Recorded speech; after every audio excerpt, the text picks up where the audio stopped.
welcome to an Everyday Canines video. In this episode on running contacts, we're looking at advanced handling moves, and this is round the backs, push rounds or backsides, part 2. So we've looked at when you've got the jump straight on, which I've seen a few times. This is another form of round the back, and in this instance, our dog comes down the dog walk, and their natural line over the dog of the jump is questionable. If we're stood there, they could say to themselves, I need to come in and slice over. But we actually want them to go to the backside. This is set up so the wing is in line with this edge of the dog walk. So it is a question. It is going to need a move. If I needed my dog to go that side, I would have to tell them I needed to go that side. I couldn't rely on just saying jump because they might push through around the back, because there is a question going on here. What I actually want them to do is come down, go around the back of the jump. I had this on a champ course this year, and it was the one point where Sparrow picked up faults, because I got her down the dog walk and I was like, and I wasn't quite where I wanted to be, and I said round, and she questions and she started to go past the jump, so she got a refusal. But I got her back and got her round, so she didn't actually get eliminated. So this is another type of push round, but it's one of the ones that's a little bit vague for the dog. So this is the point where they've really got to understand their verbals. Equally, if you're here looking at it, you need to be appreciative that for your dog's line, this is a question, and you need to be very aware of what you're going to ask them to do and give them plenty of warning they're going to do it, else they'll just pick a side and get it wrong.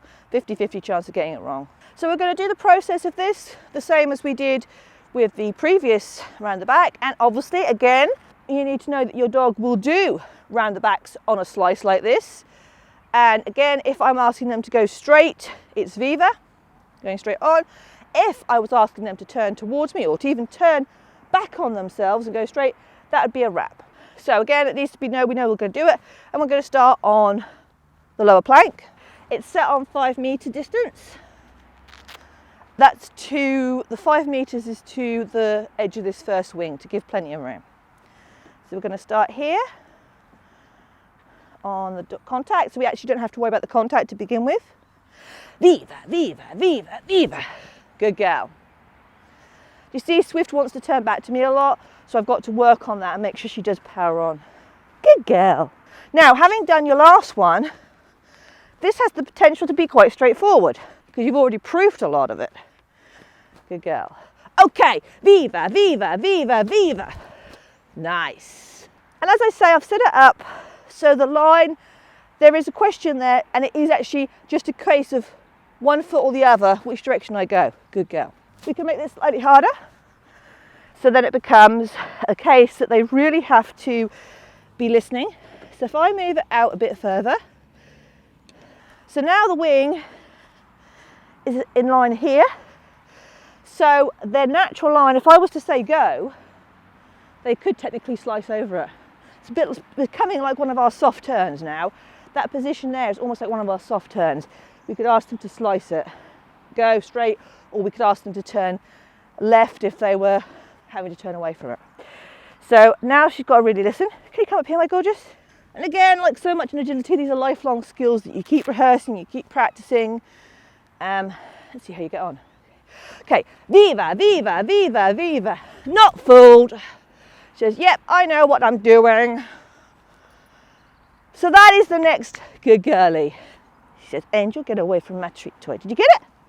Good girlie.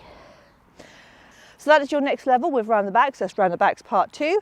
Following the steps that we showed in the previous video, you're just going to move on. So now that we have a flat jump. Now, could you set this up at some interesting angles? You could. It might be a case that we angled it like there, so then it becomes a slightly different round the back. You could certainly do that and try that. No reason why not to play with these things, even if you don't think you're ever going to get them in competition. As long as it's safe, we can then move on and challenge it, because the more our dog has got these extremes taught, then the more confident they'll be with regular turns and things, because obviously it'll be easier to them. Like anything, you train a little bit higher than you think you'll ever meet in competition. So that's round the backs. Now obviously I've done it all on this side. but obviously you would also do it on this side. And I can tell you now, you will have one side that's stronger than the other. And for me, it's usually this side is the stronger.